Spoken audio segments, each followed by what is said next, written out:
बिस्मिल्लाहिर्रहमानिर्रहीम। बिस्मिल्लाहिर्रहमानिर्रहीम। मुअज़्ज़ज़ नाज़रीन हज़रात,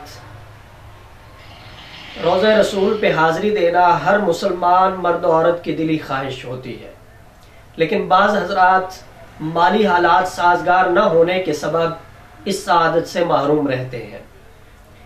ऐसे हज़रात के लिए जो अमल मैं पेश कर रहा हूँ ये अजीब तोहफ़ा है। अमल करके देखिए, जेब के अंदर 1 रुपया भी ना हो, मेरा रब ऐसे असबाब पैदा फरमा देगा कि आपको हाज़िरी नसीब हो जाएगी। अमल हर कमरी माह की चांद रात को करना है। मगरिब की नमाज के बाद तरीकाकार ये है, अव्वल आखिर 11-11 मरतबा दुरूद इब्राहिमी पढ़ना है और दरमियान में 28वें पारे की सूरह जुमा, इस सूरत की आयत नंबर 4, ज़ालिका फ़ज़्लुल्लाहि युअतीहि मन यशा वल्लाहु ज़ुल फ़ज़्लिल अज़ीम, इस आयत को 101 मरतबा पढ़ना है। इंशाअल्लाह 1 साल न गुजरने पाएगा कि मेरा रब आपको रोज़ा रसूल की हाज़िरी नसीब फरमा देगा।